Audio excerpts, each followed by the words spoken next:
sou contador, sou conselheiro suplente do CRC e também faço parte da comissão do CRC Jovem, sou membro da comissão do CRC Jovem. Gente, hoje eu vou falar um pouquinho aqui sobre empreendedorismo na contabilidade. Então, eu vou falar um pouquinho sobre aspectos do empreendedorismo, esse perfil, o que está acontecendo com o contador, o que vai acontecer. Eu tenho acompanhado alguns congressos, alguns eventos de contabilidade. Até tive um agora na Accountex, que aconteceu em Boston, lá, e o pessoal realmente tem umas ideias muito para frente, os impactos que essas novas tecnologias, essas tendências vão estar exercendo em cima do profissional hoje e daqui para frente. Então, um pouquinho sobre isso que eu vou falar. Na verdade, o primeiro slide eu acho que eu cortei sem querer, que era o título da palestra, mas eu acredito que é empreendedorismo, um dia na vida do contador, empresário, alguma coisa bem próxima aí. Tá? Então, assim, dos muitos caminhos que o contador pode tomar depois de estar devidamente habilitado e registrado no CRC, eu listei alguns aqui como auditor, perito, consultor, corretor, até na bolsa, controller, na parte da docência como professor. Um deles é o empreendedor, e é sobre esse cara que eu vou falar hoje, é sobre isso que eu vou comentar um pouquinho mais.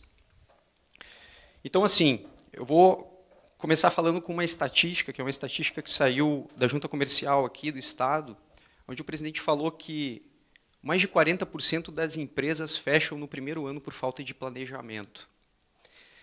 Eu não coloquei o resto, mas, na verdade, esse número quase dobra para o segundo ano. São mais ou menos 78% das empresas que fecham no segundo ano por falta de planejamento. E, infelizmente, o contador que resolve se arriscar como empresário está nessa estatística aqui também. Então, assim, a primeira dica que eu queria deixar aqui hoje para aqueles que querem se aventurar no ramo do empreendedorismo é saber o porquê está começando.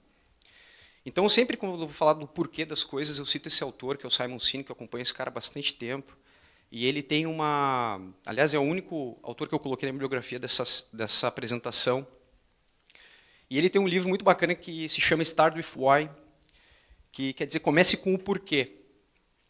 Ele tem uma teoria muito bacana, que ele chama de círculo dourado, onde ele explica, através desse círculo, como que grandes organizações, grandes empresas conseguiram obter sucesso no mercado, enquanto outras tão grandes ou mais não conseguiram. Então, assim, ele explica, através desses conceitos, de que o responsável por esse sucesso, muitas vezes, é só a comunicação entre essas organizações e, às vezes, até mesmo nas nossas relações interpessoais. A gente tende a se comunicar de uma maneira, e vocês vão ver que a maioria de nós tende a se comunicar dessa maneira, e que é completamente diferente do que esses caras que estão na frente se comunicam. Então, eu vou revisar rapidinho os conceitos que eu coloquei, que no círculo de fora, a gente começa com o ato, que é o quê. Então, 100% das pessoas sabem hoje, que estão trabalhando em empresas, sabem o que elas fazem. Seja um serviço que você presta, uma mercadoria que é comercializada, ou produto que a sua empresa desenvolve, 100% das pessoas sabem. Se você não sabe aquilo que a sua empresa faz, provavelmente você está no lugar errado. Tá? Algumas pessoas sabem como essa empresa faz isso, como ela presta esse serviço, ou como ela desenvolve esse produto, como que ela se destaca do mercado. Que é isso, essa parte do como. Qual é o diferencial dela frente aos concorrentes? Algumas pessoas conseguem explicar e colocar de forma articulada isso. Mas pouquíssimas pessoas conseguem explicar o porquê que elas fazem aquilo que elas fazem, ou porquê que a empresa nasceu para fazer aquilo que ela faz. E é exatamente o ponto onde a gente trata do porquê. Porque aqui não é um simples porquê, é a razão, é o motivo que faz a gente trabalhar de manhã e por que alguém deveria ligar para isso. Né? O que é isso que motiva a gente a continuar desenvolvendo, colocando para frente aquela visão, aquela ideia que a gente teve sobre esse negócio? Então, para mim, esse é se não o principal, um dos principais fundamentos do empreendedorismo hoje. O porquê que a gente faz isso. E vocês vão perceber que as empresas que têm sucesso começam a se comunicar através do porquê. Eu vou tentar dar alguns exemplos aqui, vou procurar dar alguns exemplos, para vocês entenderem como que funciona isso aqui, de forma prática. Então, eu vou pegar, por exemplo, uma empresa, uma revenda de veículos. E normalmente quando alguém que trabalha numa empresa assim vai abordar uma pessoa para fazer um negócio, ela começa dizendo, olha, eu revendo carros, motos, caminhonetes, trator, enfim. Todos eles têm banco de couro, câmbio automático, e começa a dar aquilo que tem de qualidades, de atributos daquele produto, daquela mercadoria, e diz, olha, eles são feitos todos, todos eles têm uma margem muito boa de quilometragem por litro, todos eles são, enfim, por favor, meu preço é esse, você quer fazer negócio, o que você acha, está baixo, está alto, é isso que a gente faz, a gente explica o que é que a gente vende, qual é o diferencial dele no mercado e espera que a gente tenha uma posição do cliente, através do preço. Então, a minha firma de advogados, a gente atende na parte de trabalhista, na parte civil, a gente conta com os maiores clientes que a gente tem, a gente tem agilidade, tem um percentual de ganho muito alto nas causas, o valor de honorários é esse, por favor, quer fazer negócio comigo. Essa é a maneira comum que a gente tem de se comunicar no mercado. A gente apresenta aquilo, um serviço, um produto, explica o quanto diferente é e espera esse retorno do cliente. A gente coloca essa expectativa na outra parte. Eu vou utilizar um exemplo que o próprio Simon Sinek usa, porque é muito fácil de entender da própria Apple. E ele coloca assim também, ele explica como seria a comunicação dessa empresa se fosse uma comunicação comum que nem as outras empresas.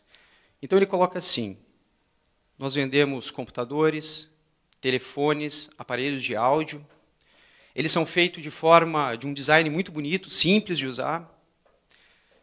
Por favor, o preço é esse, se você quiser fazer negócio comigo.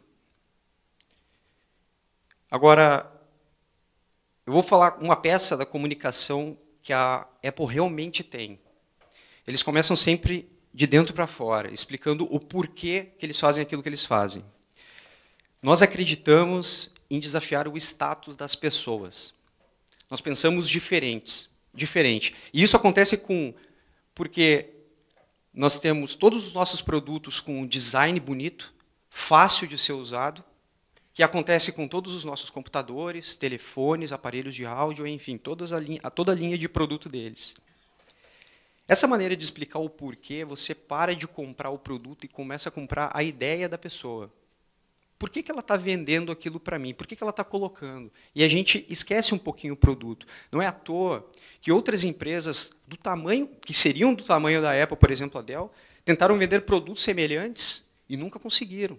Tentaram entrar no mercado de televisor e nunca conseguiram vender uma TV. Aliás, a gente nunca parou para pensar, poxa, por que eu ia comprar uma TV da Dell se eles vendem computadores? Mas a gente faz isso todos os dias.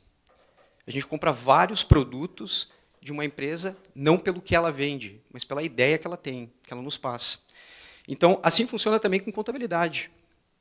Né? Eu poderia dizer assim, para fazer negócio com um novo cliente, que a minha empresa oferece serviços de rotina de folha de pagamento, apuração de tributos, elaboração de demonstrações contábeis.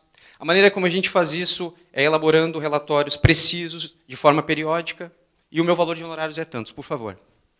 É assim que a gente normalmente conversa, que a gente normalmente expõe um orçamento ou alguma coisa. A comunicação certa, e que a gente poderia usar como exemplo aqui para frente, nós acreditamos que a interpretação de patrimônio pode ajudar a melhorar os negócios, a gerir os seus negócios. Isso acontece porque todo relatório que a gente faz é preciso, é periódico, é para ajudar, que dá suporte para todas as rotinas que a gente tem da folha de pagamento, apuração de tributos e elaboração de demonstração. Então, é uma outra abordagem que a gente tem, e ele expressa isso de maneira excelente, com excelência, para demonstrar como que grandes organizações se comunicam no mercado, e o simples fato de inverter a ordem da comunicação coloca elas na frente. Então, eu expliquei essa teoria desse autor porque me interessa muito o primeiro passo quando a gente vai para o empreendedorismo, que é entender o porquê que a gente está entrando, para não virar estatística. Então, depois que a gente já tem certeza daquele porquê, até porque quem que vai comprar uma... Por que assim, vamos dizer, eu vou abrir um escritório de contabilidade, sendo que já tem vários outros, por que alguém ia escolher eu? Né? Então, a gente tem que ter isso bem forte, porque a gente vai entrar no mercado que é muito competitivo. Muito competitivo. Depois que a gente entendeu bem o que a gente quer abrir essa empresa, eu preciso saber se tem espaço no mercado. Será que eu vou conseguir instalar essa empresa hoje? Será que esse mercado que está tão competitivo não está saturado já? Será que eu vou ter que trabalhar baixando o honorário para poder entrar nas empresas hoje? Então, a gente tem ainda bem, a Folha de São Paulo fez encomendou uma pesquisa com essa empresa de consultoria, onde o dono é o Luiz Cláudio Palese, onde ele constatou o seguinte: o custo para manter o departamento de contabilidade interna é estimado em até R$17 mil mensais, contra até R$2 mil da terceirizada. Então, do jeito que a gente está hoje, passando por não vou dizer que a gente está passando por uma crise, mas ninguém pode se dar o luxo de ter esses gastos assim, sendo que tu pode ter um trabalho com mais qualidade de uma terceirizada, né? Por que eu vou gastar muito mais internalizando um processo que eu posso terceirizar por um valor muito menor?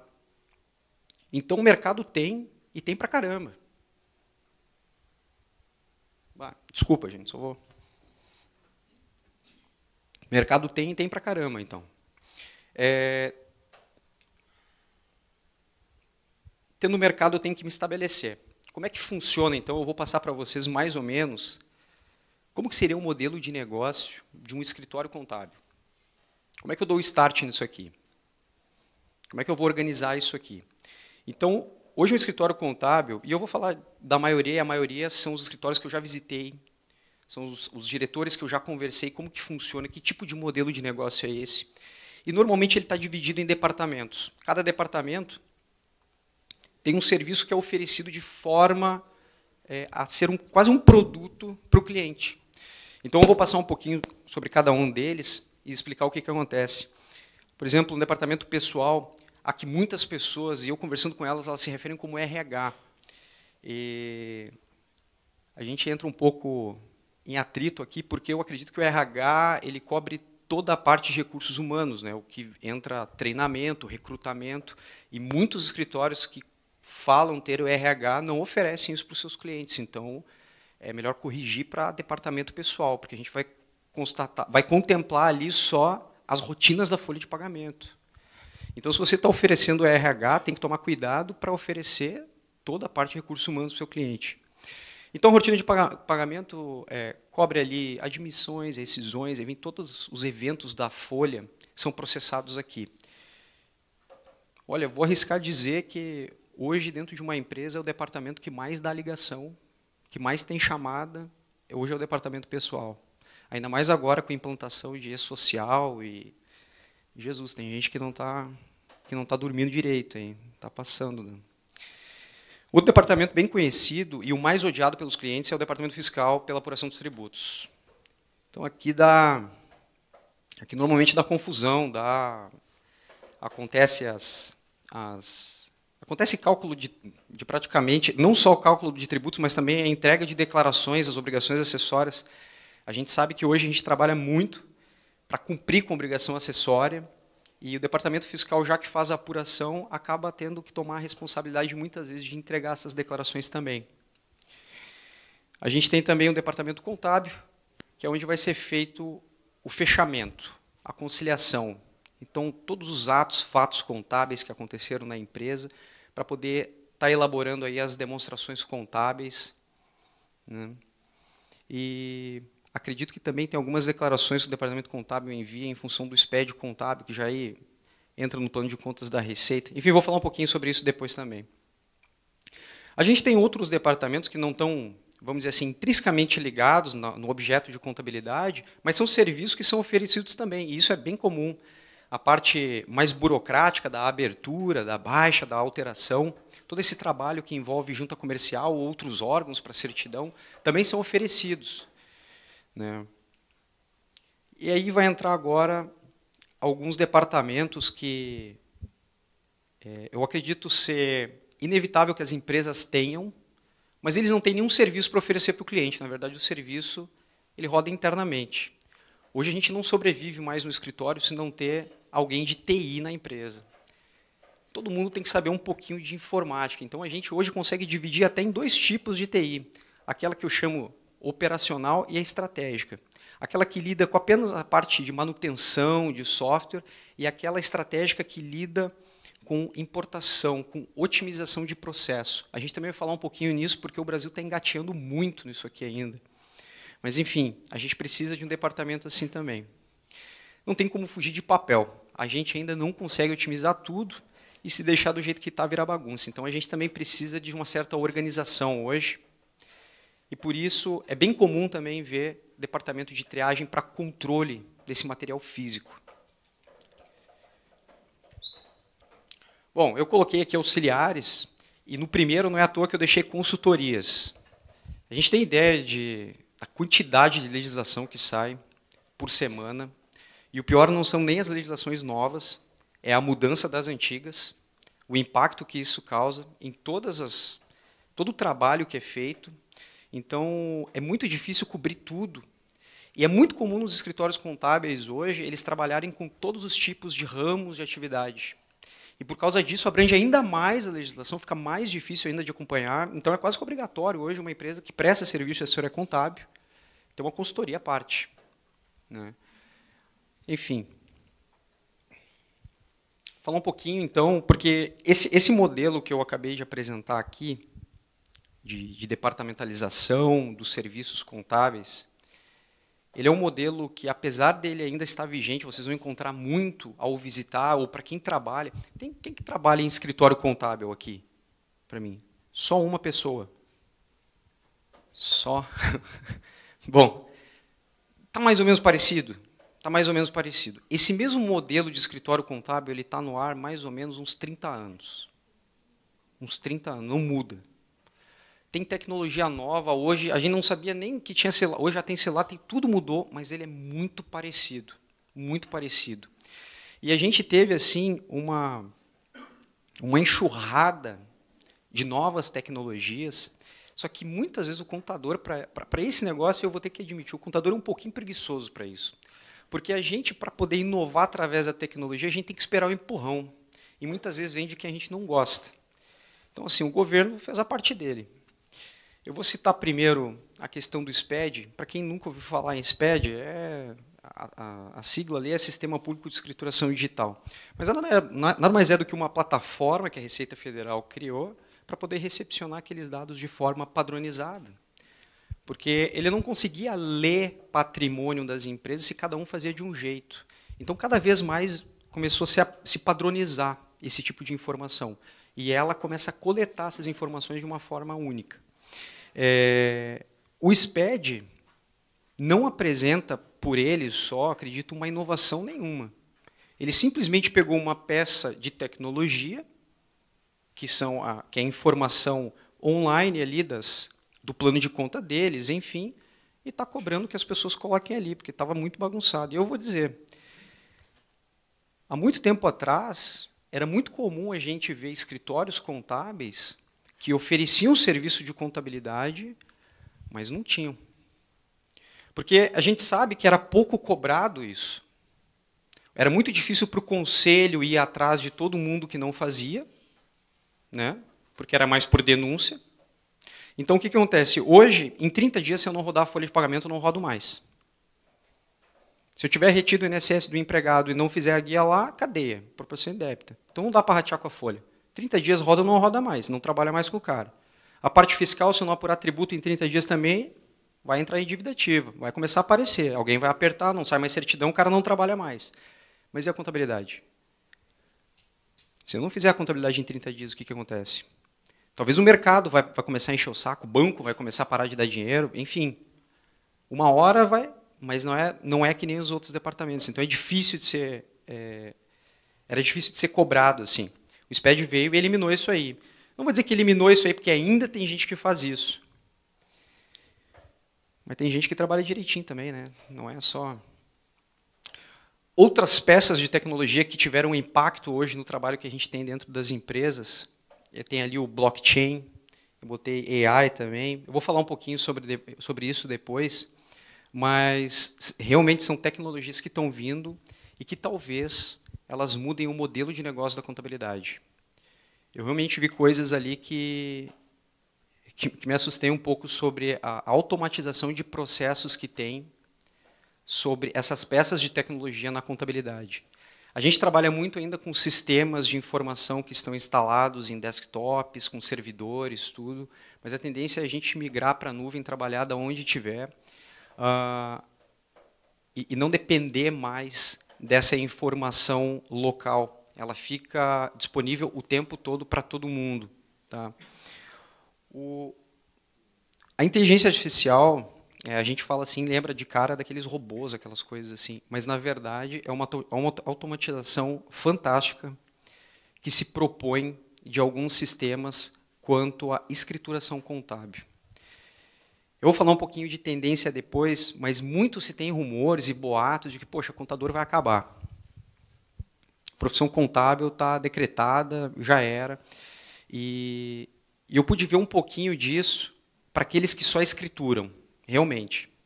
Aquele trabalho de imputar dado, de verificar dado, ele está comprometido. Eu vou abrir depois um blockchain e vou mostrar como é que funciona o tipo de transação de dados, e vocês vão ver que a peça humana só fica ali para atrapalhar mesmo. Certo? Também teve mudança da importância de serviços e seus impactos nos honorários. Veja bem, mais de 87% de todas as receitas de escritórios contábeis do planeta vem de compliance. Então, o perfil do contador hoje é colocar a empresa em conformidade com o regulamento da legislação que estiver vigente. É isso. Toda aquela contabilidade que a gente fala, contabilidade consultiva, gerencial, representa muito pouco ainda. Muito pouco. Então, hoje as pessoas procuram o contador para compliance. E eu costumo dividir numa pirâmide onde a base do serviço da contabilidade é o compliance. A gente tem que pensar de forma um pouquinho mais estratégica também. Aliás, o pessoal já não está fugindo de poder trabalhar com todos os tipos de ramos, enfim, para poder se especializar mais. Porque o contador lá da frente, ele é o cara que não entende só de contabilidade, ele entende do negócio do seu cliente também. Então, ele vai se especializar naquilo ali. Ele vai estar apto a poder fazer benchmark com outras empresas do mesmo ramo. Então, ele vai verificar, eu falei, mas tá, de boa. Ele vai poder comparar gastos, resultados, faturamento, tudo, porque tudo é especialidade dele agora. É engraçado porque eu visitei também eu dei uma passada na Wall Street lá, e é engraçado a diferença de corretor lá e aqui também. Aqui o corretor bom é aquele que compra bem, vende bem. Os caras visitam as empresas. Eles querem saber o que vai acontecer daqui para frente, que tipo de inovação tu está criando na tua empresa para poder gerar valor para o mercado. O cara tem essa responsabilidade. Hoje a gente não está engateando nisso aí ainda. Por isso que o reflexo nas receitas é no compliance. A gente quer se preocupar em rodar folha, apurar os tributos direitinho, cumprir com o que as normas dizem, o CPC diz, e está ok, a gente para por ali. E toda essa parte estratégica, de consultoria, a gente ou passa para alguém, ou está começando a se especializar nisso aí, né? E eu acho que a gente precisa muito. Veja bem, o honorário como é que era feito? Eu tomei um susto, porque hoje a gente tem honorários que são calculados de forma mensal, só que o que começou a acontecer? Eu não posso cobrar o mesmo honorário para o cara que tem 2 empregados, 3 empregados, talvez um movimento de umas 100 notas fiscais emitidas, trabalha com o banco, uns 200 lançamentos, para um cara que tem uma empresa que daqui a um pouco é tributado pelo lucro real, que tem 40, 50 empregados, que trabalha com 4 bancos, que tem um volume de nota muito mais expressivo. Então, a base do honorário era sempre calculada em forma do volume de trabalho que a gente tem. Só que, muitas vezes, esse cara que é grande, ele consegue automatizar esse processo para ti e leva menos tempo para fazer. Quer dizer que o meu volume de trabalho diminuiu. Teoricamente, eu teria que diminuir o honorário desse cara. Então, quer dizer que um cliente pequeno, muitas vezes, vai pagar um honorário mensal maior do que um cliente grande. Então, a gente começou a pensar também, poxa, isso eu vou dizer que eu demorei, eu acho, uns 3 meses para poder catalogar tudo que era hora trabalhada. Porque, às vezes, o cliente pequeno também, ele liga bastante. ele incomoda bastante. Ele, cara, poxa, ele precisa ter a tua disponibilidade muito tempo. Então, isso aí também toma, e também é serviço. Ele está utilizando do teu estudo, do teu tempo investido desse conhecimento. Então, a gente começou a fazer por hora trabalhada. E eu descobri que, para inovar em contabilidade, nenhuma desses dois funciona. A gente vai ter que começar a se encaminhar para um lugar onde o honorário ele vai ser feito com base no resultado que eu vou gerar para o meu cliente. Maior o ganho que ele tem, maior é o ganho também. Então, a gente vai ter que começar a padronizar, parametrizar formas de cobrar honorário em cima do ganho que a gente vai ter. Porque cada vez mais, com a imputação dessas novas tecnologias, a gente vai se utilizar de menos tempo para processar a informação. E a gente vai ter aí que utilizar mais tempo para tomar decisões mais consultivas, mais gerenciais. E, por falar nisso, eu fiz um experimento, e foi muito bacana esse experimento, sobre contabilidade gerencial, porque seguidos aparece esse tema aí, e eu, sinceramente, a minha opinião sobre contabilidade gerencial é que assim, as pessoas começam a dar muito nome, mas, na verdade, a contabilidade é a mesma. É a forma que a gente se utiliza para interpretar ela. E, para provar isso, eu fiz esse experimento. O que eu fiz?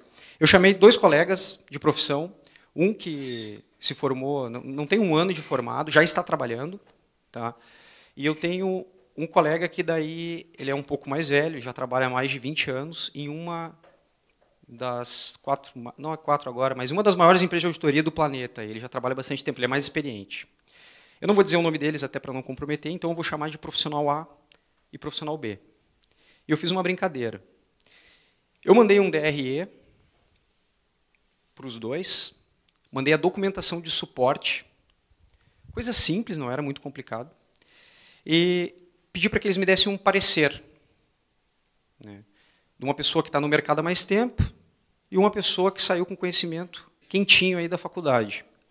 Eu pedi para ver o que acontecia nesse parecer. Então, eu não queria pulei ali. Eu não queria abrir muito número aqui na apresentação, mas de forma bem resumida, bem sintética. Isso aqui é um DRE. Tem alguém que, por exemplo, nunca viu um DRE na vida? Eu faço uma... Não, beleza. Então, não, só porque às vezes eu vou apresentar lugar que não tem, aí tudo que entrou, menos tudo que saiu, e tomara que não tenha nenhum professor presente no lugar. Bom, gente, de forma bem sintetizada, foi isso aqui que eu apresentei para eles. Tá? Apresentei também a documentação de suporte para cada um, e era um negócio assim, tipo WhatsApp, né? Pô, manda um... Eu quero ler para vocês o que foi, e eu queria que vocês prestassem minha atenção no que eu recebi desses 2 profissionais. O profissional A me mandou o seguinte parecer. Analisando a documentação enviada, procede o parecer a seguir. A receita bruta foi de 243.451,68 e representa o total de vendas efetuadas no mercado interno do período. As deduções que têm saldo de 46.255,82 representam as operações de devolução e impostos sobre venda no período.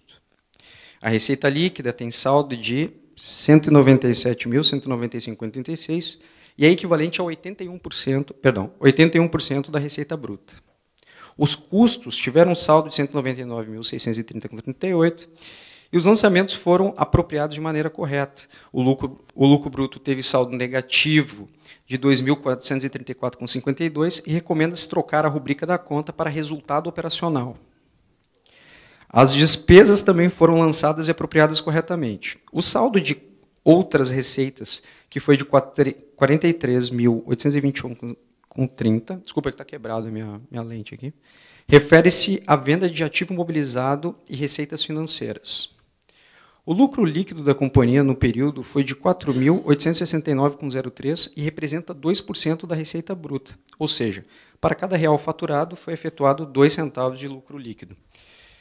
Não era nenhum parecer super técnico que eu pedi, era só para dar uma explanada, uma brincadeira pelo WhatsApp. O cara me mandou esse monte de coisa para eu ler aqui. Eu vou ler o parecer rapidinho do profissional B.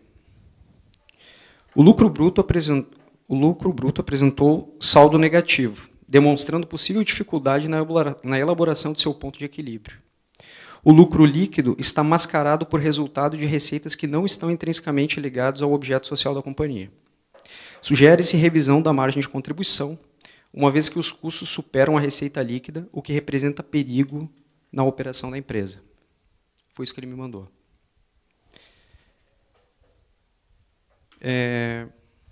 Cadê? Perdi aqui. É impressionante que... na verdade, eu corrigi esses números, essas informações que foram passadas, mesmo que de forma... corrigi mesmo, só para ver se não tinha nenhum absurdo, e os dois pareciam estar corretos, pelo que foi apresentado. Mas é impressionante a diferença, onde o profissional B, sem sequer dizer um único número, me disse muito mais da empresa do que o profissional A. E o que me passa é o seguinte, é exatamente a diferença entre um aprendiz na contabilidade e um profissional da contabilidade. Porque o profissional da contabilidade, ele não está preocupado só em registrar número. Ele é um cara que está preocupado com o futuro da entidade. É esse tipo de informação que vai poder ajudar um gestor, dizer que seu ponto de equilíbrio não tá conseguindo gerar um ponto de equilíbrio, que aquele resultado está mascarado, não é da operação. Então, é nesse momento que a gente vê a importância de um profissional consultivo na contabilidade. E o detalhe é que foi a mesma demonstração contábil, a mesma informação para os dois. Então, quando o pessoal me fala sobre contabilidade gerencial, enfim, é esse exemplo que eu dou. É a mesma informação, porém a interpretação dos profissionais for diferente. Uma pessoa com experiência de mercado entende a dificuldade da empresa. Tudo bem? Belezinha? Não tinha te visto aí. Sem problema. Essa é a principal diferença e para isso que eu chamo a atenção. Porque, seguido, a gente é bombardeado com novas terminologias, com novos produtos da contabilidade, e muitas vezes são números que não significam nada para o gestor da empresa. Ele quer saber, na verdade, o que ele quer saber depende do que ele quer saber, depende muito do gestor. Né? A gente tem que entender, tem que ter um pouco dessa empatia de entender por que as pessoas perguntam informações sobre a contabilidade. Qual é o interesse de um fornecedor em ler essa informação? Eu tive um cliente que ele fornecia no-break para a Gerdau. E, veja bem, ele vendia para a Gerdau e a Gerdau auditava a contabilidade do seu fornecedor. Eu nunca vi isso. Aí eu disse, por que eles querem auditar os teus números? Veja bem, ele me explicou. Se o faturamento que tu tens com a Gerdau superar 30% do teu faturamento total, eles cancelam o contrato na hora. Eu digo, por quê? Então, a Gerdau é uma empresa que já teve altos e baixos, né? Então, ela depende muito do mercado. A hora que o mercado der uma baixada, ela vai ter que cortar alguns contratos. E se esse faturamento representar mais que 30% do faturamento total, é uma cadeia de quebra de empresa. Então, eles se preocupam com isso. Então, veja o interesse que tem uma pessoa em analisar o próprio fornecedor. O banco também faz isso. Pô, o banco pega balancete, pega balanço para quê? Por que pede balanço? Poxa, ele precisa saber uma garantia. Eu quero saber, olha, se eu vou emprestar dinheiro para esse cara, e se ele não conseguir pagar, o que eu posso realizar de bem dele agora? Então precisa ter essa garantia. Cada um vai ter um item específico que precisa dentro de uma demonstração muito completa e que muitas vezes é mal interpretada. Para quem que a gente trabalha? Para quem que a gente trabalha? Bom, hoje a gente trabalha para praticamente todo mundo. Pessoa física, empresa que presta serviço, empresa que comercializa mercadoria, que produz, enfim, a gente trabalha para todo mundo. Contabilidade hoje se internacionalizou em função de poder atender e em função do mercado pedir esse atendimento desse profissional. A gente tem gestão de serviço, como eu falei, comércio e tudo, mas a pergunta é, e os novos negócios? Os negócios que estão aparecendo que a gente não entende muito bem o que é. As startups, essas empresas que inovam e tudo. E para isso eu vou ter que abrir um parênteses aqui. Porque falar de inovação também é falar de uma geração. Hoje, a maior parte da força de trabalho que a gente tem, ela vem de pessoas que nasceram ali entre 1980 até 2000, que são considerados millennials também. E as empresas têm muito problema em contratar esse tipo de gente. É corriqueiro quando a gente vai falar disso, de recrutamento, tudo também. Tem muito problema, porque são pessoas que têm pensamentos diferentes da geração que trabalhava antes. Eu vou dar um exemplo da geração do meu pai, por exemplo, é o tipo de pessoa que fazia carreira há 40 anos numa empresa. Que o que ele procurava dentro de uma empresa era ter aquela estabilidade. Era poder guardar aquele dinheirinho para poder se aposentar bem. Então, essa segurança era que era preciso, e era por isso que as pessoas trabalhavam. Existe uma geração nova que não está nem aí para isso. Que quer saber, eu quero entrar na empresa, eu quero poder fazer alguma coisa que eu vou ser visto aqui dentro. Né? E eu também quero trabalhar no horário que eu quero, e essas coisas assim também. Então, é muito difícil de lidar, porque é muita coisa que eles pedem. Né? Só que, assim, essa geração, mais de 60% delas, ela quer ter o próprio negócio, ela quer trabalhar primeiro no próprio negócio. Então, a gente tem que se acostumar, porque ou esses caras vão trabalhar com a gente, ou a gente vai trabalhar para eles. Um dos dois. Né? E realmente é muito difícil. E para mostrar isso para vocês, eu quero dar um exemplo que eu trago sempre, que é a diferença de uma pessoa que nasceu com tecnologia e de uma pessoa que teve que aprender a se adaptar com tecnologia. Eu quero mostrar para vocês o Sr. Kim. O Sr. Kim tem quase 82 anos. E ele chegou um dia e pediu para o filho dele assim, eu quero usar um computador, quero aprender a usar um computador. E aí já deu aquele tumulto. O camarada disse, não, eu vou achar um mais ou menos, então aí foi lá, comprou um iPad, que é fácil, tem os aplicativos ali, vai com o dedinho, ele vai aprendendo. E aos pouquinhos ele foi mesmo. E aí chegou o momento de, não, agora eu quero um desktop, quero um PC mesmo, quero trabalhar, quero... beleza. Mas o filho dele já não aguentava mais, aí pediu para a filha, olha, dá uma mão lá para o velho e ajuda ele lá. E ficou alguns meses ali, tudo, ele bem feliz ali, ó. Tá aprendendo a usar o computador. Certo dia ele ligou para a filha mais nova dele. Disse assim, ó, Jennifer, eu vou mandar um e-mail para você. Porra, que legal.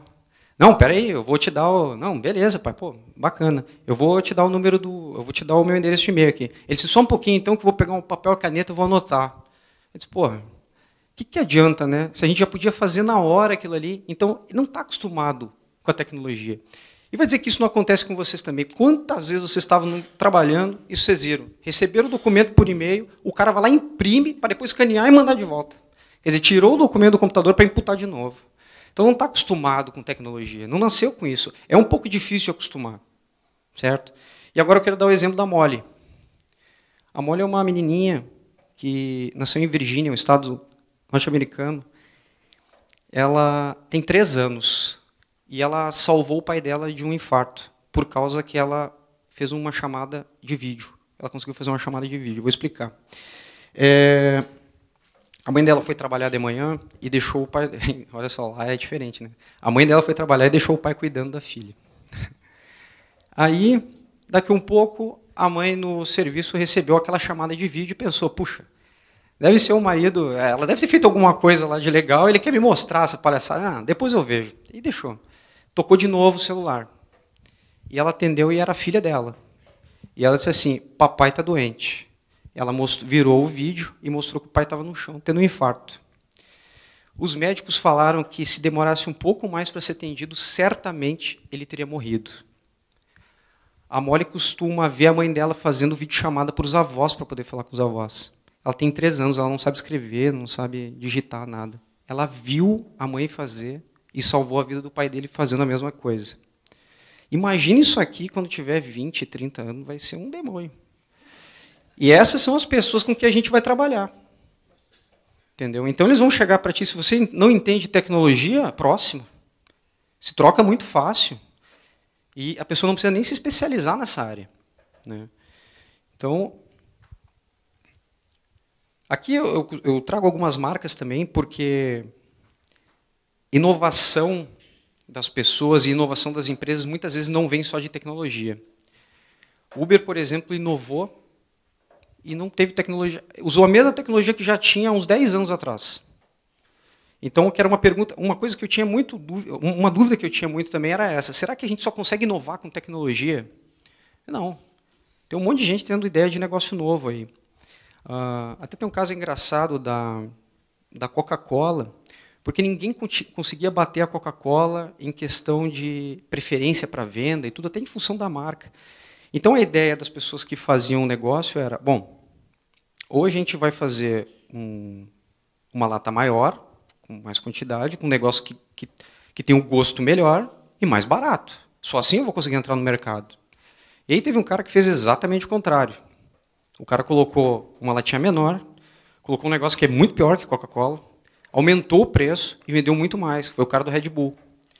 Então, inovar sem tecnologia também funciona. Airbnb. Alguém já ouviu falar do Airbnb? Pô, que barbada, né? É o tipo de coisa... Inovação é isso aí. É quando a gente olha o negócio e, pô, como é que eu não tive essa ideia antes? Né? É brincadeira. Gente, futuro da contabilidade. Vou falar um pouquinho, então, das coisas que eu tive a oportunidade de ver, e como eu falei para vocês, algumas foram assustadoras. A primeira delas, que eu tinha muita curiosidade de saber, era o que é esse tal de blockchain, o que é isso que as pessoas falam, por que isso vai mudar alguma coisa. Eu descobri que o blockchain, inclusive, ele é base de informação para a criptomoeda, Bitcoin. Na verdade, são blocos de informação que contêm um general ledger, que nada mais é do que um balancete, um histórico, controle de saldo de contas. O cabeçalho desse bloco informa de onde ele veio, o rodapé informa para onde ele vai, conectado a outro bloco. E todos eles têm um hash, que é um código, que nesse código está todas as informações desse bloco. E qualquer vírgula substituída dentro desse bloco de informações, o hash muda. E todo mundo tem acesso a isso. Então, todas as transações bancárias que vão passar pelo blockchain vão ser contabilizadas, escrituradas de forma automática. Acabou. Conciliação de banco. Pelo que eu vi, quando eu fui lá agora, aquele arquivo AFX, aquilo não é usado há mais ou menos uns 7 anos já. O pessoal concilia tudo. Aliás, tem uma coisa importante para quem é auditor, para quem trabalha com auditoria. O nível de segurança da informação do blockchain é tão precisa que eles pensam até em não ser preciso mais auditar essa informação pela segurança dela. Não é à toa que Bitcoin é feito em cima disso aqui, para ser representado no mercado. Falar em Bitcoin, na verdade, o que o pessoal fala é que o que a gente está vivenciando, na verdade, é uma demonstração do que vai ser o dinheiro de verdade. Eles implantaram o Bitcoin simplesmente para a gente ver como que ele vai se comportar no mercado, como é que ele se comporta na bolsa, o que eu posso comercializar com ele. É tipo uma versão beta do que está acontecendo. Mas essa é uma tecnologia que vai mudar tudo, não só contabilidade, mas também contabilidade. Então, assim, tem gente que está preparada para isso aqui, tem gente que está tentando se preparar e tem gente que nem tem ideia do que é isso aqui. Mas todo mundo vai ter que usar. Não tem opção. Outra coisa que eu vi e que foi mais assustadora foi a questão da inteligência artificial. Eu vou ser bem sincero, eu vi um camarada pegar um camalhaço de documento e colocar num equipamento que era tipo uma impressora, e o computador simplesmente lê o documento e ele tira do documento aquele que ele julga ser importante e abastece uma base de dados, que fica numa nuvem. A partir da 4ª, 5ª nota fiscal, ele já tem mais ou menos 80% de acerto no lançamento, porque ele ainda está entendendo o que a empresa faz. Com 15 notas lançadas, ele já tem mais de 90%. E o camarada processou mais ou menos uns 6 meses de informação contábil, em uns 5, 6 minutos. E ele diz que nunca é 100%, que é 99%, mas depois da 15ª nota ele não errou mais nenhum lançamento. De insumo, de gasto, de receita, tudo. De ativo, de tudo. E aí o camarada, para sacanear, ainda pegou os dashboards que sai um monte de indicador e coisa, ele disse assim, olha, no segundo mês, por que a minha margem foi menor? Nesse momento, ele padronizou todos os gastos dos últimos 6 meses e informou que tinha uma despesa de frete duplicada naquele mês. Ali eu vi, acabou o meu emprego. Fodeu. Vou ser substituído por uma máquina. Né? E, na verdade, todos os eventos pós-apresentação de inteligência artificial era para dizer que ainda vão precisar do contador. Para acalmar um pouco o pessoal. Tá? E, na verdade, a gente vai começar a explorar aquele percentual de receita que hoje a gente usa só para compliance. Vamos deixar compliance só para uma máquina fazer. É engraçado porque aqui no Brasil, normalmente o governo ele é muito ativo. Então, o governo impõe uma tecnologia para a gente usar que é Fim é arrecadação. O negócio dele é arrecadação. Mas lá os testes são feitos com empresas privadas. O McDonald's sugeriu, dentro da tecnologia do blockchain, pegar a parte que é de venda e já separar os tributos ali e já mandar para a conta do governo. Então não tem mais receita bruta. Ele já parte na demonstração dele por receita líquida. Acabou. Uma empresa privada fez. Aqui, as empresas privadas grandes que a gente tem servem como piloto para as coisas que são impostas. Né? Então, outra coisa é migrar esses dados tudo para a nuvem que a gente tem. É engraçado como lá existe muito sequestro de base de dados. Não é muito comum aqui, eu pelo menos não conheço, vocês já tiveram experiência, mas existe muito essa questão da segurança digital, porque o contador ele tem porte de todas as transações financeiras da empresa. Isso é muito importante para quem quer tirar proveito disso. Então, a responsabilidade dessa segurança não fica mais com o contador, já fica numa empresa que vive só de fazer segurança de dados na nuvem. Né? Então, isso vai começar a mudar bastante. Até, na verdade, quem falou sobre isso foi David Kennedy. Ele é um camarada que é um hacker. Ele tem uma empresa de segurança digital e também ele trabalha para o governo dos Estados Unidos. Algumas coisas ele fez algum trabalho. Até é bacana porque ele mostra um vídeo dele trabalhando para as empresas. Ele sempre sai de algema, porque ele é contratado para invadir e depois a polícia pega. Mas é tudo combinado. Então, assim, ele chama a atenção dessa segurança digital. E ele fala até algumas coisas simples, e eu acho muito bacana, mas ele comenta até da questão do telefone, do telefone do Google. Eu acho que é Android o sistema que se usa. Né? O tipo de coisa que acontece que a gente não se dá conta. Né? Vocês nunca aconteceu de você estar procurando alguma coisa, tipo, vou comprar uma bota aqui, aí daqui a um pouco chove promoção de bota. Pô, nem sei onde é que vem isso aqui, começa... Ele deu uma sacada muito boa. Na verdade, o Google vive disso aí. Ele vive de vender informação da tua procura para empresas que querem te vender coisas. E o tempo todo ele está passando informação, e a gente não sabe.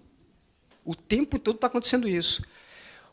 Quanto à segurança das empresas, ele fala, gente, nós estamos em 2018, hoje tem antivírus, hoje tem firewall, hoje tem tudo isso aí, ninguém mais invade, ninguém mais hackeia sistema, a gente hackeia pessoas. Foi bem assim que ele falou, a gente hackeia pessoas.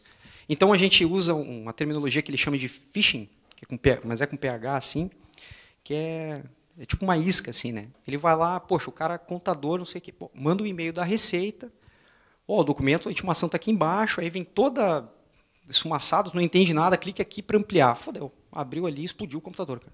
Deu acesso total para o cara.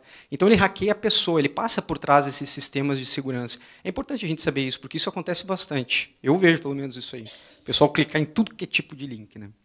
Mas, gente, o futuro da contabilidade é esse. O profissional vai ter que se adaptar a isso aí, querendo ou não. Querendo ou não. Mudou muito esse perfil do contador que escritura. Quem falou que contabilidade vai acabar por causa disso, talvez esteja correto, na questão de escrituração, tá? Porque isso vai ser otimizado. Né?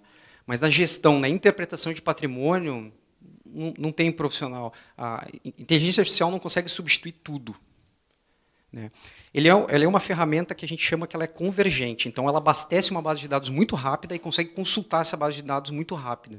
Mas o profissional ele é divergente, ele consegue pensar. Agora vem aquela terminologia de pensar fora da caixa. É aqui que a gente tem que usar. Qual é a solução que não está padronizada naquilo que a máquina pode fazer? É aí que a gente vai começar a explorar. Bom, deixa eu ver que horas são aqui. Vai fechar 1 hora. Para falar um pouquinho desse futuro da contabilidade, eu separo sempre, deixo para quando estiver quase acabando aqui, que eu falo um pouquinho sobre cultura da experiência, porque isso é uma coisa que já está acontecendo e muita gente não se deu conta. O que é cultura da experiência? A gente tem que parar, a gente já passou da era que é conhecida como era do serviço. Então hoje a gente presta serviço, já acabou já essa era, e eu vou explicar por quê. Eu vou passar esse vídeo aqui, porque eu não recortei ele, ficou errado. Para explicar a cultura da experiência bem rapidinho, eu vou dar um exemplo assim. Ó.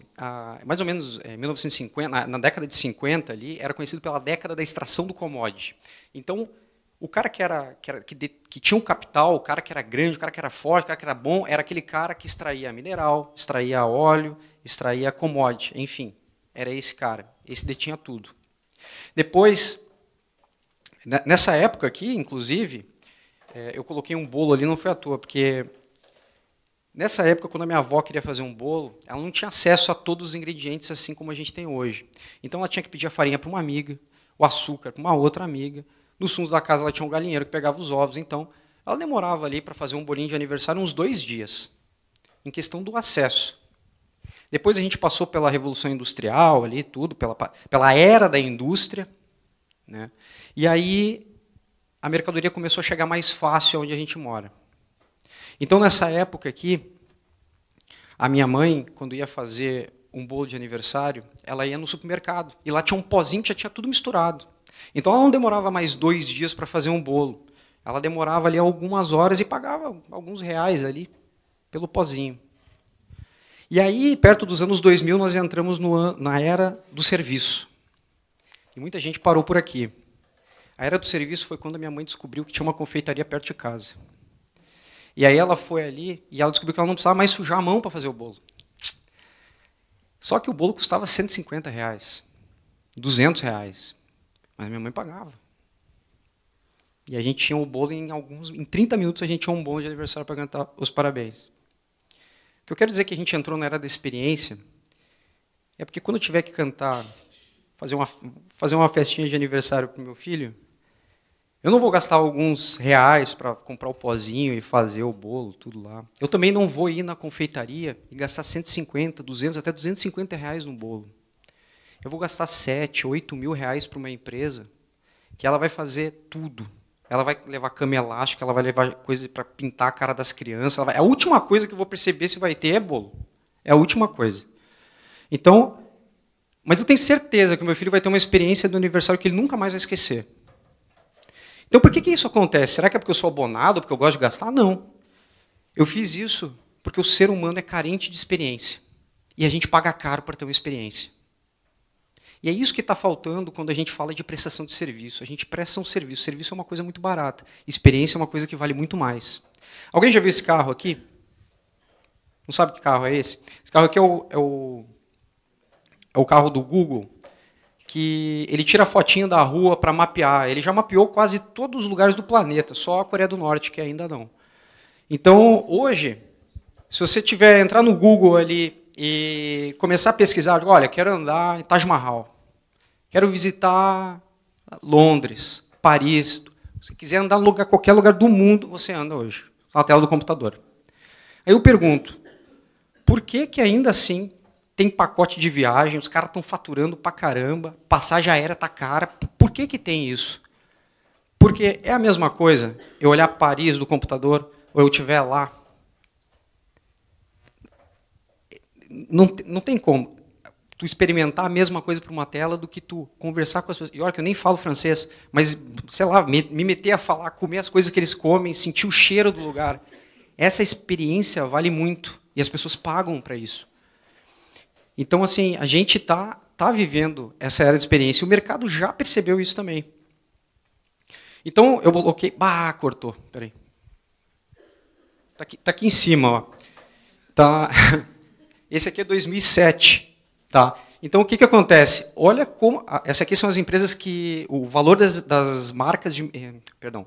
O valor das empresas de mercado nessa época aqui, em 2007. Olha quem era em primeiro lugar. Coca-Cola, Microsoft, IBM, General Electric, Nokia, Toyota, Intel. O que aconteceu 10 anos depois, em 2017? Em primeiro lugar, Apple, Google, Facebook, nem estava na lista. O que essas empresas vendem? Elas vendem serviço? Vai dizer para mim que você compra um telefone da Apple para fazer ligação? Não. Aquela peça de tecnologia gera experiência para a gente. Aliás, ligação é a última coisa que a gente faz, né? É mais para mostrar videozinho, né? Enfim. Mas é uma experiência que a gente tem. E é para isso, o mercado já viu isso. Por exemplo, a empresa... Agora saiu... Eu vou falhar agora, não trouxe o dado, mas o Itaú foi a empresa mais rentável em 2017. A empresa que deu mais lucro em 2017. É banco, sempre fez, banco sempre teve. Mas o que os caras fizeram? Inovaram. O que há 10 anos para vocês era um banco bom? Eu vou dizer o que é para mmim.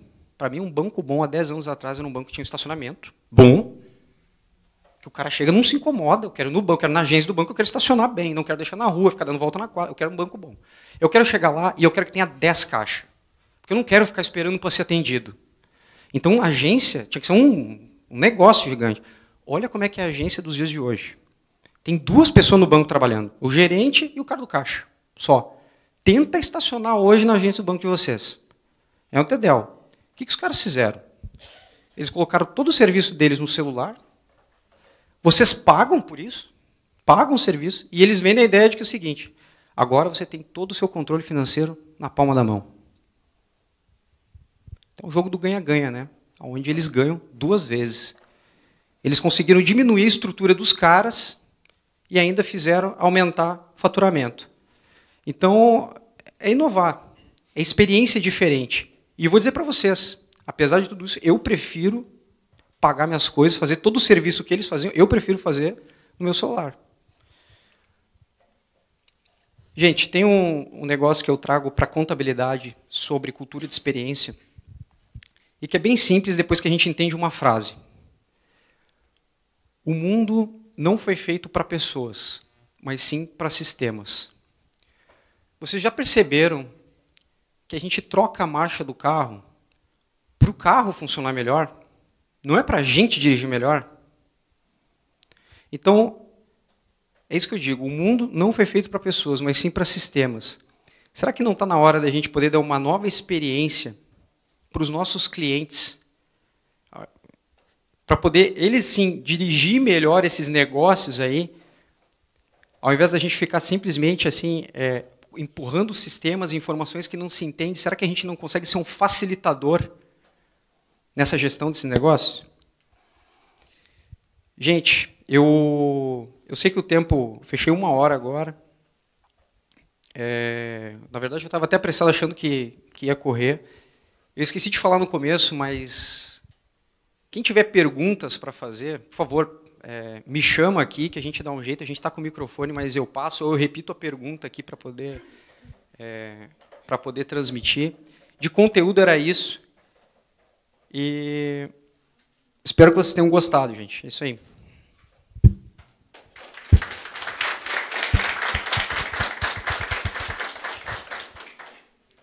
Gente, será que alguém com uma pergunta? Peraí. Vamos lá. Vou passar o microfone aqui. Boa noite. Em relação à sua palestra, eu achei muito interessante os aspectos que você colocaste. Só em relação à contabilidade terceirizada por empresas, né? Minha pergunta é, terceirizada tudo bem, custo pode ficar mais baixo, mas você não acha que talvez perca a qualidade dos dados por não ter, digamos, o contador não estar presente no dia a dia da empresa? Obrigado. Teu nome? Maximiliano. Obrigado, cara, pela pergunta. Bom, é que eu tenho que ficar aqui, né? Beleza? Então eu vou ficar na frente, eu vou ficar mais para cá. Realmente, tá? Na verdade, se perde um pouquinho por não estar dentro da empresa analisando essas informações. Mas é muito comum também as empresas trabalhar com outsourcing hoje, né? Apesar de acreditar que é muito difícil. E vou contar por quê, por uma experiência própria. Eu trabalho numa empresa que presta serviço de assessoria contábil. E, em determinada ocasião, teve um cliente que ele pediu para fazer um outsourcing da folha de pagamento dele. Ele queria alguém lá para poder rodar as admissões, tudo, papapá. Foi um caso separado, talvez não aconteça isso sempre, mas como aconteceu comigo, eu achei que ia dificultar a operação. Vou explicar. A gente ia combinar como que ia fazer esse outsourcing, fazer um orçamento, fazer tudo. E para isso eu falei, olha, eu vou mandar uma pessoa da folha de pagamento, mandar uma pessoa do departamento pessoal, para estar aí analisando que tipo de movimento vai ter, se a gente vai precisar de uma só, de mais de uma pessoa, se a gente vai ter que implantar sistema, como é que vai ser, enfim. Só que eu não mandei a pessoa do departamento pessoal, eu fui no lugar. E quando o camarada veio me cumprimentar, ele disse assim, quanto que tu quer para trabalhar para mim? Então, comecei muito mal, mas assim, tem gente que consegue implantar o outsourcing muito bem, entendeu? Então, realmente, isso é uma coisa muito comum já, que se usa, tem um programa, eu vou fazer aqui porque não é daqui, então não é propaganda, tá? Mas é QuickBooks, que ele roda por trás do sistema que a pessoa já usa para abastecer ele de informações para que possam ser conciliadas depois. Então ele pula uma etapa assim de digitação, de coisa, mas se tu tem um contador na empresa, realmente, eu acho que a qualidade do serviço, por estar interpretando, por estar vendo o que está acontecendo, porque muitas vezes a gente não entende nem do negócio do cliente que quer prestar esse serviço.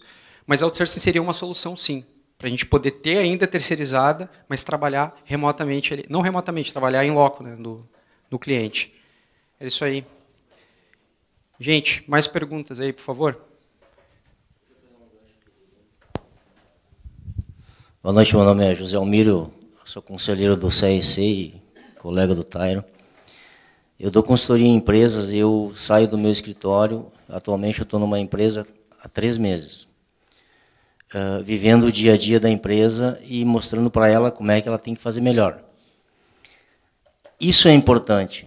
É importante o contador sair do ambiente dele e conhecer o cliente dele. Isso é fundamental porque, na realidade, ele vai ver a experiência que o cara está tendo lá na empresa, além do balancete, que ele não entende nada de balancete, ele olha aquilo e para ele nada é a mesma coisa. Então, a não extinção do contador está nisso, de ele ser voluntário, de ele mostrar que realmente ele pode fazer mais. Ele ir lá na empresa e conversar com o empresário. Qual é a tua dificuldade? Porque lá no escritório terceirizado, tu olha, cara, quanto ele faturou, quanto é que ele pagou de imposto, o que tu de funcionário tem, quantas demissões, a rotatividade de funcionário, só que só isso não faz a empresa funcionar bem. E mandar para ele um balancete é uma loucura, porque ele não vai entender nada. Então, eu acho que essa experiência do contador sair de lá e mostrar para ele, olha, cara, teu custo aqui tá mal, porque ele não vai entender qual é o custo real dele. Sabe quando é que o cliente vai entender o lucro dele? No ponto de equilíbrio. Ele sabe o que é ponto de equilíbrio? Ele está todo dia trabalhando embaixo do mau tempo. Ele tem que trabalhar para pagar a conta, para fazer. Agora, o contador tem essa experiência. Então, eu vejo que isso é importante, a gente sair do nosso ambiente, ir lá na empresa, seja uma cafeteria, seja uma microempresa de prestação de serviço. Agora, essa é a importância que nós não vamos ser extintos. Por quê? Porque nós temos a capacidade de entender melhor do que o empresário as coisas. Isso é fundamental. Essa é a minha visão, pelo menos, de não extinção da minha profissão. Eu estou com 53 anos e vejo assim que a juventude que está saindo da faculdade, e eu vou em algumas formaturas, eu vejo um entusiasmo. Só que a inovação está nisso, de usar a tecnologia. Hoje vivemos um inferno astral do e-social. Está todo mundo apavorado com o e-social. Mas só que assim, ó, além da visão, quando eu converso com os colegas, pá, o pequeno empresário do contábil, pá, vou acabar porque eu vou ter custo. Calma, cara, o e-social não vai acabar com o teu escritório. Te acalma. Isso vai diminuir 10 ou 12 tarefas que tu faz hoje. Só que tu tem que ter, claro, um suporte bom na tecnologia e um investimento nisso. Agora, hoje eu vi 5 profissões que vão acabar no mundo. Contador. Eu não vejo assim, entendeu? Então, eu vejo que você é jovem, é mais novo que eu, e vive isso. Agora, eu vejo que não há um pânico. Nós vamos viver melhores momentos na contabilidade, sim, no momento em que nós levantarmos da cadeira e ir lá conquistar o cliente, mostrar para ele que realmente ele pode faturar mais. E ele não está enxergando. É isso, é a minha opinião. Obrigado. É por isso que eu digo daquela tendência que se tem de desramificar o trabalho por ramos, assim, concentrar muito no negócio. Que o contador, atuando como esse consultor, assim, ele tem que entender muito mais do negócio do cliente. Aquela parte que eu digo de benchmark, tudo é justamente para ele começar a poder se ligar no mercado do cliente. O que está acontecendo na volta dele que eu posso alertar ele para ele fazer, para ele ter aquela sacada antes. Então, só para falar do e-social, na verdade, o bicho-papão não é o sistema, né, é a lei, né, que foi feita, Jesus do céu. Aquilo. Então, ele só está fazendo cumprir aquilo que já era para estar aqui. Enfim, implantar as coisas de uma coisa que foi mal feita é muito difícil. Só um parênteses para o e-social. Porque todo mundo está vivendo, quer dizer, eu também estou vivendo essa loucura aí. Mas boa colocação, realmente. Eu também acredito que não corra risco a partir do momento que a gente entenda qual é a real importância, né? Porque a gente sai da faculdade e não faz contabilidade. A gente sai da faculdade e começa a escriturar, começa a baixar a cabeça para algumas coisas e começa a parar de evoluir no sentido de entender do negócio, né? Ajudar a consultar, ser o contador consultivo do negócio, aquele apoio. E essa margem aí gera muito valor. Gera muito valor, porque isso é muito mais bem interpretado do que simplesmente um serviço, que para o camarada é uma despesa qualquer. Gente, alguém uma pergunta aí, por favor, para nós interagir um pouquinho? É na internet?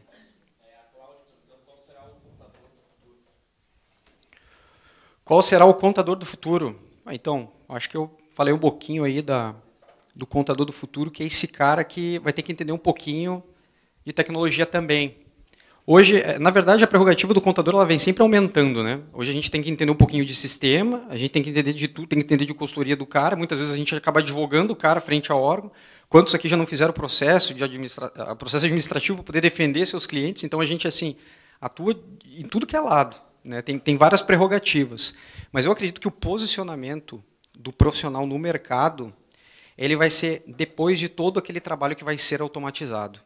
Então, a gente tem que começar a pensar em estratégia para cliente. Tem que parar de pensar um pouquinho simplesmente no compliance, em colocar, em ajudar o cliente a estar bem servido, regulamentado dentro das leis. É interessante entender de patrimônio, é interessante entender do mercado. Hoje, o contador ele pega uma fatia muito pequena sobre conhecimento de mercado. Ele quer simplesmente operar, pelo menos é o que eu vejo muito, são profissionais que querem simplesmente apurar notinha, lançar, elaborar, fazer a demonstração contábil que é obrigatória, que está lá no CPC, tudo, e o meu trabalho acabou por aqui. Esse trabalho vai ser todo substituído, toda essa informação, esse processo vai ser automatizado.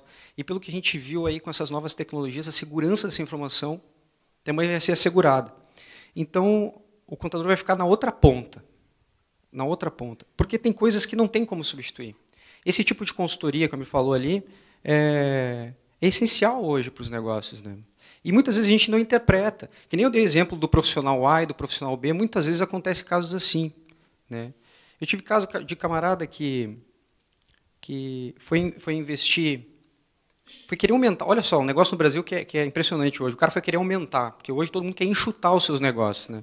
Entende que é um pouco difícil de aumentar. O cara foi aumentar. Digo, olha, eu vou construir mais um pavilhão. Ele tinha uma indústria. Ele fazia corrente de ferro. E aí, ele pegou todo o dinheiro que ele tinha em caixa e começou a comprar pavilhão. Gastou aí alguns milhões de reais. Ele era um cara que trabalhava com um único banco, não descontou nunca um título. Hoje ele trabalha com 6 bancos e desconta título de todo mundo. Ele detonou o capital de giro com o investimento. Bastava ter um contador do lado para dizer, tchê, tu vai fazer um negócio a longo prazo, faz com o dinheiro dos outros, não faz com o teu, não quebra teu giro. Então faltou o tipo de informação. Esse é o tipo de coisa que o contador pode estar ajudando. E esse é o tipo de perfil do contador do futuro, né? Então acredito que essa parte de gestão vai começar a aparecer mais, né? Hoje quem é controller, que já trabalha em níveis de gestão, entende já desse negócio, que tem que entender do objeto da empresa, o que a empresa faz, aonde que vai explorar, muitas vezes mais do que o dono, né? Então, eu acredito que esse que é o profissional do futuro. Gente, mas, por favor, aí, vamos aproveitar. Me ajudem.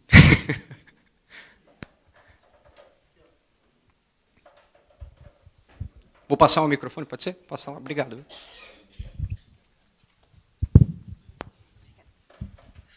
Boa noite a todos. Boa noite, Tário. A minha pergunta é relacionada aos escritórios contábeis. Eu também sou formada não há muito tempo, trabalho numa empresa, somos todos aqui da mesma empresa, mas assim, o que eu vejo na faculdade e hoje mais ainda, que a questão dos escritórios online. Então, assim, eu queria saber a tua opinião, né? Tu que já foi para fora do Brasil, está vivenciando aqui e ainda trabalha no escritório. como que os escritórios, digamos, mais tradicionais vão sobreviver com essa questão de, principalmente, o mercado mais jovem, essa geração milênio, querer tudo para ontem e até porque é muito mais barato a questão do escritório online. Então, o que eu vejo que muitos empresários, às vezes, não querem também essa assessoria, que é o que o contador pode dar e cobrar mais, e sim que é só o que é obrigado, é pagar o imposto, é a folha de pagamento, e se precisar de alguma coisa para o banco, ele vai querer a contabilidade, senão ele não quer saber da contabilidade. Obrigada.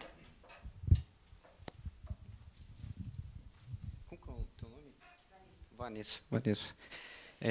Poxa, realmente, até não cobri esse assunto aí, bem importante, né? Essas contabilidades que são feitas online. Aí. E a gente teve algum caso, inclusive, bom, enfim, de muitas reclamações sobre uma empresa, não sei o que, ESEI, e sobre isso, né? Poxa, será que a gente está perdendo qualidade? Será que não sei o que? Eu vou dar a minha opinião agora, tá? Eu acho que isso é um processo de uberização, onde nós estamos sendo os taxistas. Tá? É inevitável. Se não acontecer por uma empresa Z, vai acontecer por outra empresa. Até porque isso já acontece há muito tempo em outros lugares. Já tem muito disso. Tá? A questão é, será que a gente tem a consciência comercial, de chegar para o cliente e explicar que não é aquilo que ele está precisando?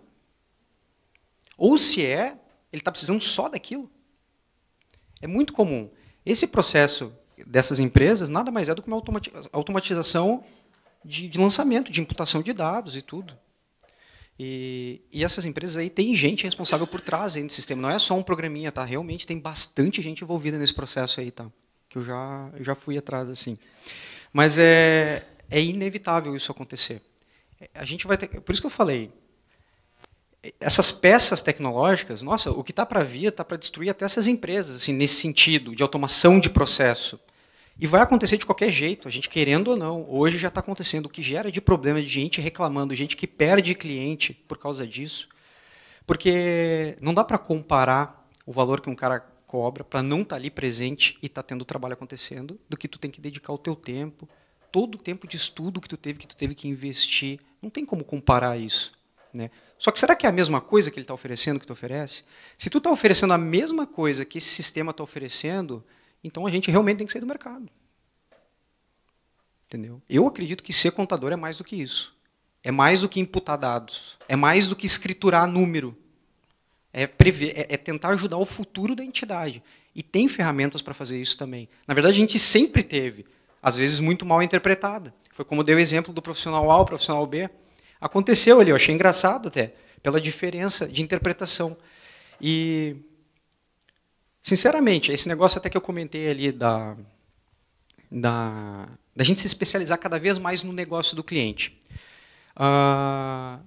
Hoje, essa geração, ela troca de contador que nem troca de roupa. Não é mais que nem antigamente, que tu tinha toda aquela relação, vou lá conversar com o meu contador. Não tem mais isso. O cara faz mais barato e faz a mesma coisa, por que eu vou pagar mais caro? Não tem, entendeu? Então, veja bem, vamos dizer que tu tem um escritório com 300 clientes, é um escritório grande. Né? Tu apura 300 clientes lá.